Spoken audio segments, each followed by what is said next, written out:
In 2019, YouTube was caught violating the Child Online Privacy Protection Act, or COPPA. Since settling, YouTube has enacted new policies that are meant to serve as a smokescreen so they can dodge responsibility and scapegoat creators. As such, for my own protection, it is my obligation to advise you that this video is not aimed at children. My target audience is not children. Parental discretion is advised. Hey guys, how's everyone doing? This is Sir Jedi Sentinel, and welcome back to Sentinel Reviews. I'm doing something a little different today. I'm going to be doing a book review. Today, we will be looking at Crown of Feathers, released in February of 2019 and written by Nikki Pau-Preto. As always, I will be talking spoilers, so in the description box below will be the link to Amazon's website and Audible's, where you can get the book Crown of Feathers or the audiobook like I did. And also, I will try to put some form of note or something when I get to the spoilers. I'll try to talk about overall thoughts in the first half and then in the back half get to the spoilers. So, Crown of Feathers. It is a high fantasy novel. High fantasy is the subgenre of fantasy, sort of like Lord of the Rings. It creates a wholly original world, sort of based on a medieval aesthetic, as opposed to the other subgenres of fantasy, science fantasy or urban fantasy. This book, the main focus of it is about phoenixes and special types of people, for lack of a better word, called Phoenix Riders. And there is going to be a lot of background I have to unload on you as I go through this review. So the book is told in a third-person limited perspective, as opposed to omniscient, from the points of view of three characters: Veronica, Sev, and Tristan. Veronica's plotline throughout this story is the best because it's the longest. It's the most fleshed out. It has more time to develop than the other two. Like you'd get a couple of chapters of Veronica, and then a chapter would switch to Sev's point of view or to Tristan's. And then after that chapter, it would go back to Veronica. Very rarely would, Veronica a Veronica chapter not be between a Sev and Tristan chapter. Sev's plotline is the most interesting. And then Tristan's plotline is the weakest, partially because the least amount of time is devoted to it, and it's probably the most basic plotline. And now to unload a bunch of information on you to get an idea of what's going on in this story. And this information will also tie into the spoilers. So, 16 years before the story takes place, there was this event called the Blood War. Now, around a while after the formation of an empire, it's a fantasy story. Of course there's an empire. There were two princesses, Avalkira Ashfire and her half-sister, Feronia. Avalkira was a mage and a phoenix rider. Feronia, as far as anyone knew, had no power to speak of. Now, I said Feronia was Avalkira's half-sister. Feronia was the daughter of a consort. When Avalkira's mother died, her father married the consort, who then became the queen. And then the king died, and Avalkira believed that Feronia's mother was responsible and killed her, which led to sort of this schism between the sisters, who throughout their lives loved each other very dearly. And then, the schism continued to form because the empire wanted to make Feronia queen, and Avalkira and the rest of the Phoenix Riders rebelled, leading to the Blood War. Both Avalkira and Feronia died, and the Empire won. The Phoenix Riders were, executed, and any mages, because they sided with Avalkira, heavy taxes and heavy burdens were placed on them. So that's the background leading to the start of the story. And like I said, when I get to spoilers, that information is going to become relevant again. One other thing I want to note is that the Phoenix Riders and a lot of the mages in this story, animages, I'll explain on that too in a moment, um, they look up to Avalkira. She's obviously a very revered, respected figure. You know, there's this whole legend surrounding her. And before I get into the plot line too, one of the weaknesses of the story, no, not a weakness, critique? Weakness sounds too harsh because it's not a weakness. I'm trying to find a better word for it. But every so often, because this is a high fantasy on a new world, a new setting that didn't exist before, there's a lot of world building being done as well. Like, you know, a character would talk about something and then the prose would divert into a tangent about that subject, explaining what happened and, you know, the importance of whatever it is. And I'm not going to hold that against the story. I imagine that most high fantasy stories are done as book series or sagas or trilogies or what have you, because you cannot tell the full story in one book because so much time has to be given to world building. But yeah, couple more world building notes I want to talk about. I talked about them later in my notes, but I'll talk about them now at the front half. As I mentioned, there's an empire. There are two nations that we know of right now in this world. Crown of Feathers is a trilogy. I want to say that too. There is the Empire, which I believe was called Orinova, and then there's Pyrrha. During the Blood War, Avalkira and the Phoenix Riders fled to Pyrrha and sort of started their own nation, you know, before they were slaughtered. Most of them were slaughtered. And it's interesting because, you know, in a fantasy story, the common trope is the Empire is evil. That's not really the case here. Yeah, and a few times in this story, Nikki Palpretto takes these common tropes in stories like this, but portrays them in a new way. So, like the Empire, for example, all of our main characters hate the Empire. But, you know, despite their hatred for it, it's never portrayed as evil. Some of the things they do are reprehensible, like the slaughtering of Phoenix Riders and Phoenixes, or the enslavement and bondage of animages, but you can look at that as a retaliation from the Empire because of the Blood War. But the Empire is very secure in its control. You know, there is no desire to reach out over to the nation of Pyrrha and want to conquer it. They don't want to do that. There's no, although the way the story ends, that hints that might be ending. There's no emperor, you know, because Feronia was the heir to the throne in the Empire's eyes. The Empire is now run by a council of governors until they can come up with a ruler or someone to rule. And that's actually another interesting point too, because at the end of the book, you know, after this whole battle takes place, it gets revealed that the Empire did not sanction this attack. It was one governor. And the other governors might, if they ever found out, might not have agreed with this move. Again, it's just the way the Empire, the traditional fantasy Empire, is portrayed here is very unique, or at least there's a new spin on it. Same with magic, too. You know, there's not a lot of spell crafting. There's not a lot of ritual. I suppose now that I think about it, the way phoenixes are talked about and addressed, there is some ritual. But no, there's only two kinds of mages we meet.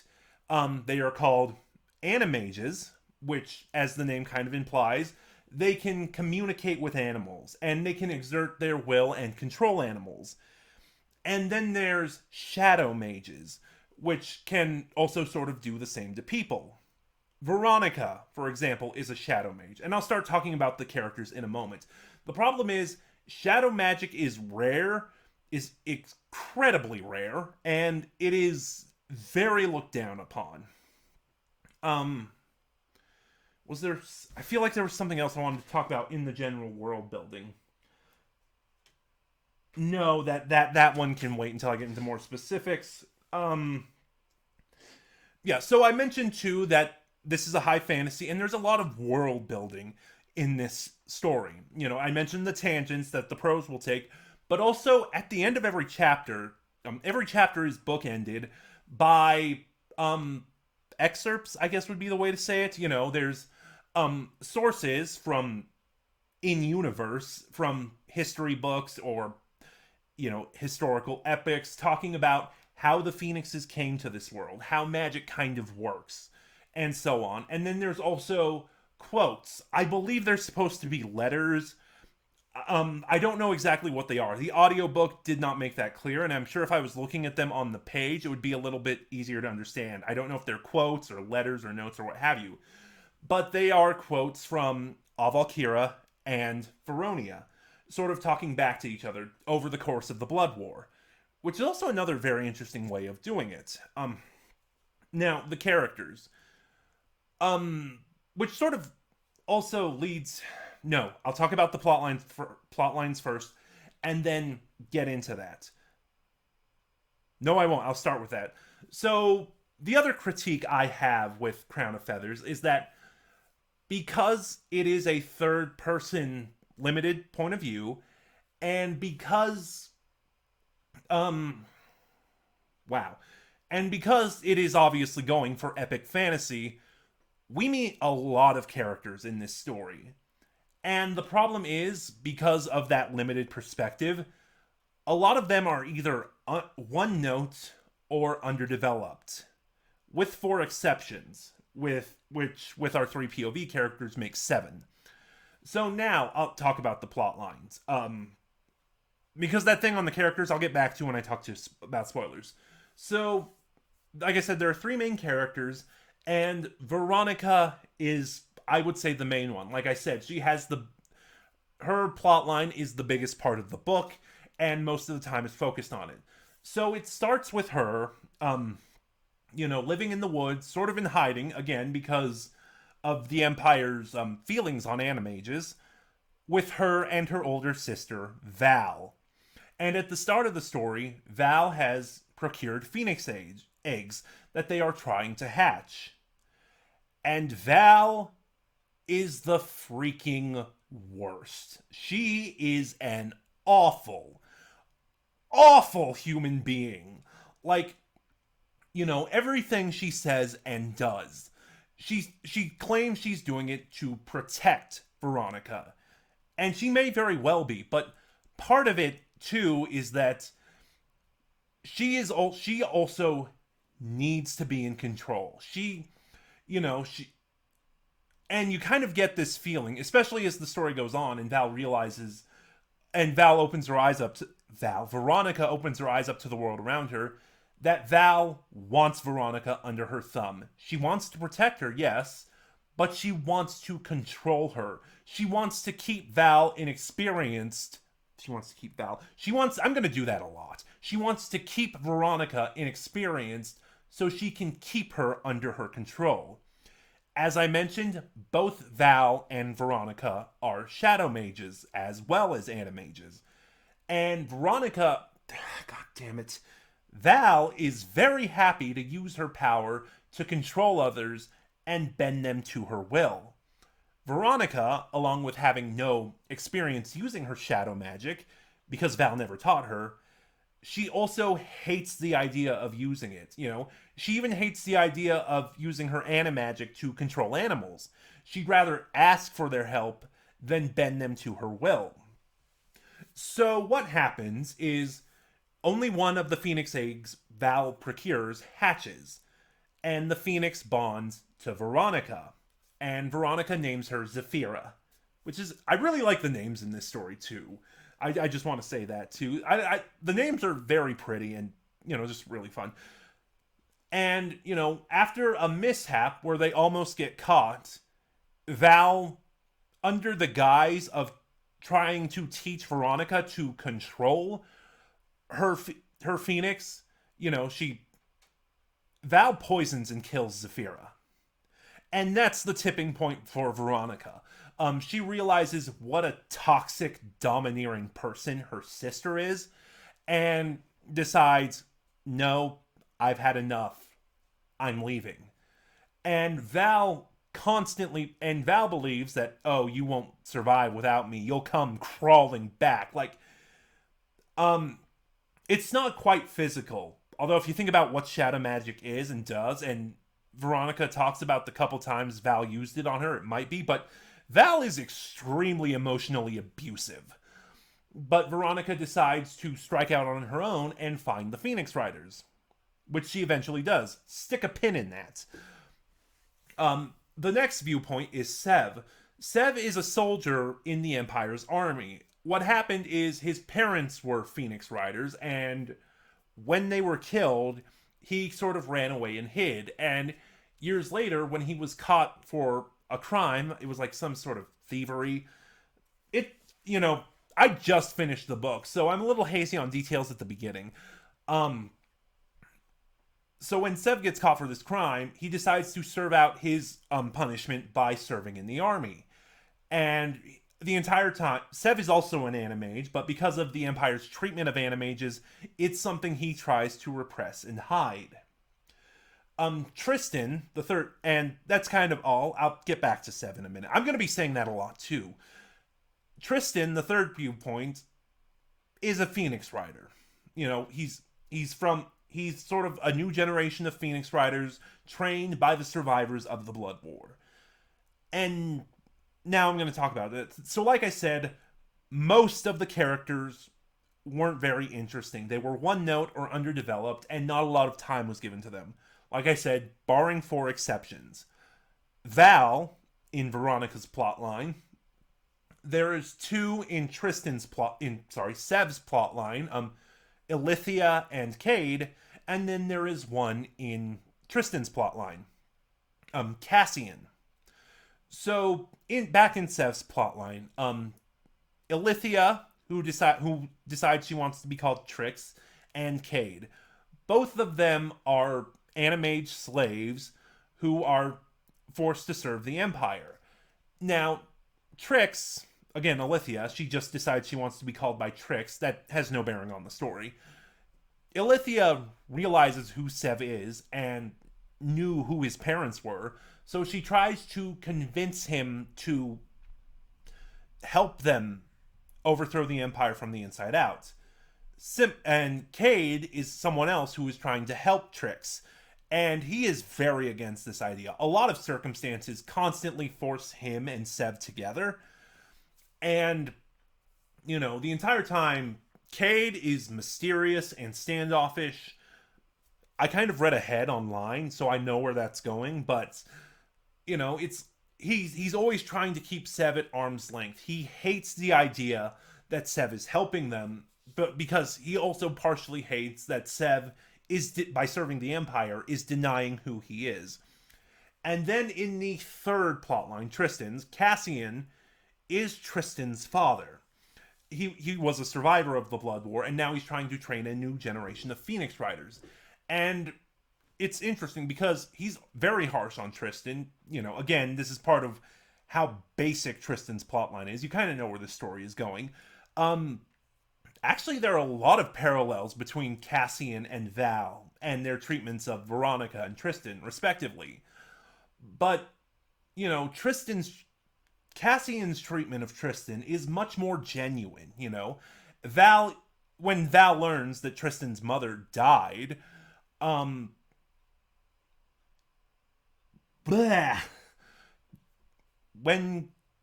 Veronica learns that Tristan's mother died, she's able to figure out that Cassian is not operating out of a place of control like Val was with her. He's operating out of a place of fear. He is terrified he's going to lose his son, which is why he's so hard on Tristan. So of course, Veronica eventually finds the Phoenix Riders, but, there's this little caveat. Only boys can become Phoenix Riders at the moment. Which is, again, another common fantasy trope you kind of see, or storytelling trope you kind of see, but it's done kind of uniquely because of the reasons for it, It's not bigotry or male superiority like it would have been in a story like Mulan.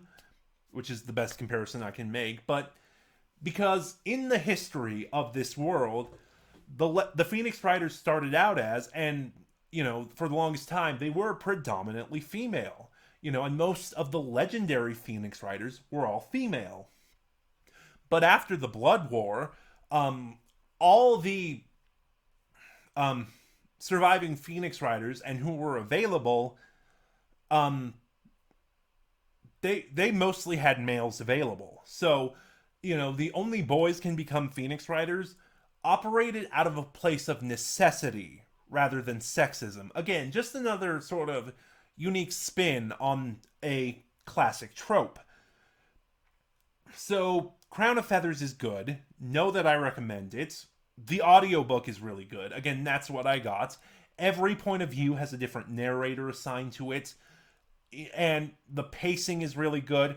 That is another thing I wanted to talk about. In talking about the world building, I talked about the tangents the pros would go on to world build. It's not a problem because the pacing is so good.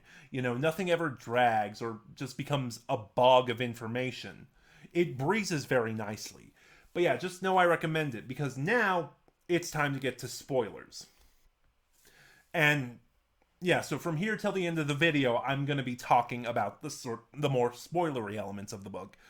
So as I mentioned, aside from the 7 main characters that I kind of talked about already, Veronica, Val, Sev, Cade, Ilithia, Tristan, and Cassian, the remaining cast are very one note and underdeveloped. And the biggest issue with that, of course, is the climax, because throughout the story there is a traitor plotline going on. Someone is betraying the Phoenix Riders to the Empire. And the problem is, because the characters were so underdeveloped, you don't really feel for the character when it happens, because he explains his motivations.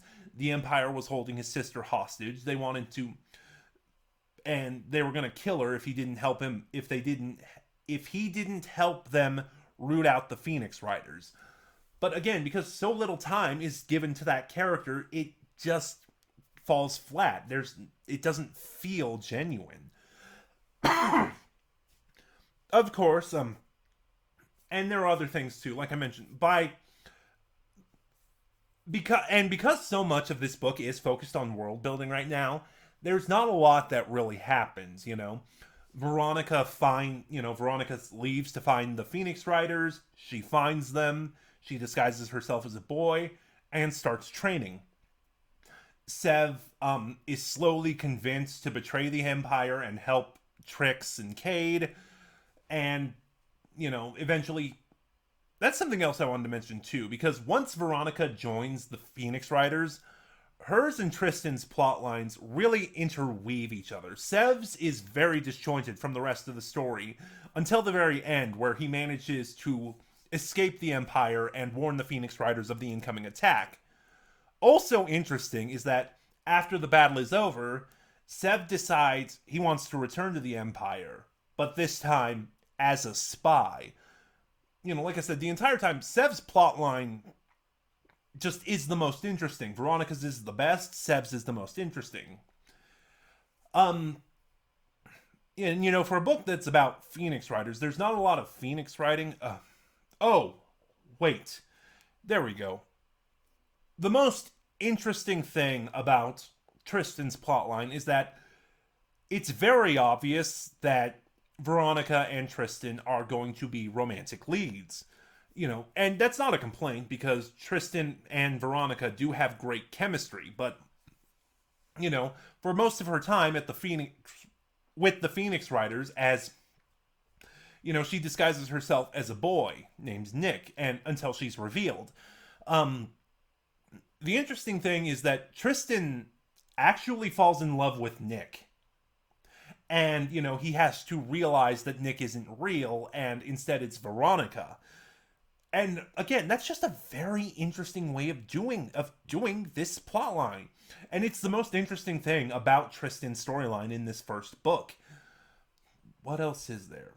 I mean, of course, during the battle, because, a super stressful situation like that, he gets over it very fast. But there's nothing wrong with that because, again, high intensity, super stressful situation like that, yeah, you can come to some realizations pretty quickly. The other thing, of course, is that Val eventually finds Veronica.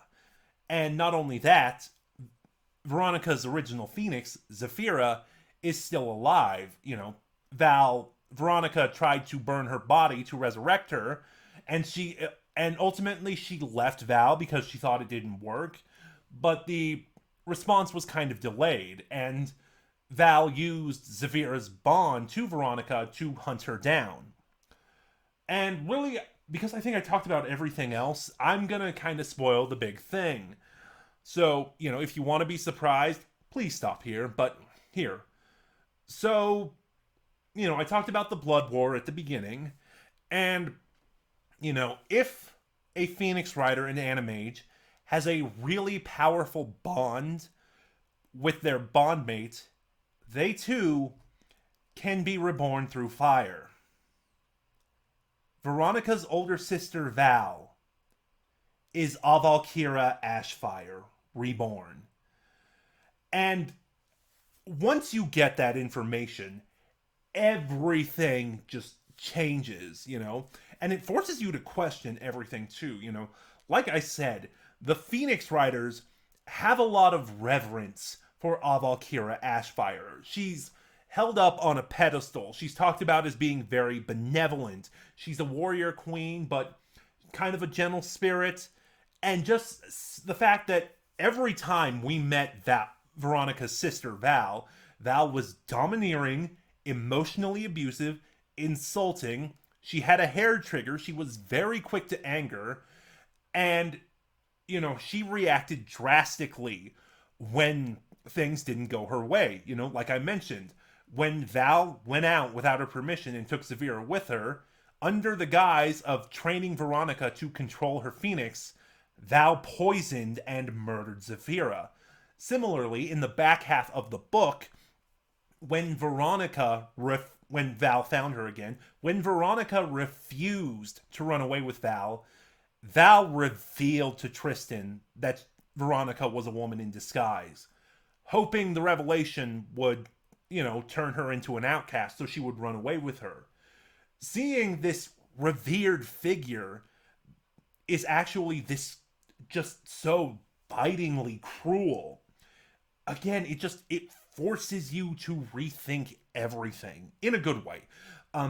In the way a good story does, a good reveal does. And I do say this too. Because I don't care about spoilers, I did read ahead. There is actually a wiki about the books. The second book is out right now. The third book won't be out until June. Over the course of the second book, actually arguably even with this book, Avalkira, becomes the main antagonist. So yeah, and that's another thing too. There are a lot of reveals, save for the end, that obviously will play a bigger role in the later books. I haven't started the second book yet, and as I said, the third one's not out. So the book is 44 chapters long.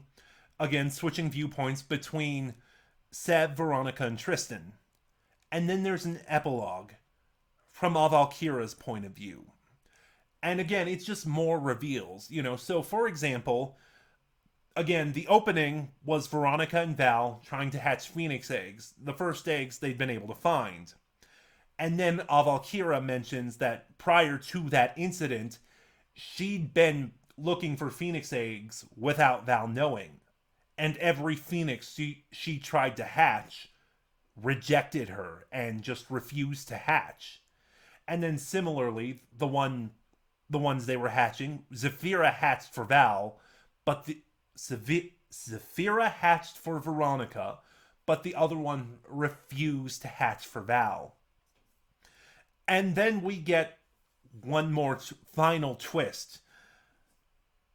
Avalkira recalls the night she killed her sister, Feronia. And during that time, she learns Feronia was pregnant. and it was her dying wish that Avalkira would guard and look after her daughter, Veronica. Which again brings me something to a similar fantasy trope that again is done really well. Veronica obviously has a destiny here, but destiny and prophecy never make any mention. The words never come up, which is actually really refreshing because so many fantasy stories, especially in a post, I guess Star Wars world, I don't know, like maybe longer. It's been a trope for a while that Avalkira, that I'm still doing it, that Veronica obviously has a destiny she needs to live up to, but it's not preordained. It's not prophesied. It's really refreshing. I loved this book, and I can't wait to start the second one. I don't know when I'll get around to reviewing it because, I do Big Finish reviews on this channel, and I'm not good enough at multitasking to switch between audios, so I can't listen to an audiobook for a little bit and then go back to an audio drama. I need to listen to one all the way through before I start something else. Overall, though, I'm going to give Crown of Feathers an 8 out of 10. And again, I really recommend this book. But have you read Crown of Feathers? Did I get you interested in wanting to check it out? Start a conversation in the comments below. Remember to like, comment, subscribe, share the video around. All of it helps my channel grow. Click the little bell next to subscribe to get notifications when I upload. And in the description box below, you'll find the link to my Twitter where you can follow me and get updates on the channel. This is Sir Jedi Sentinel, and I'll see you guys next time.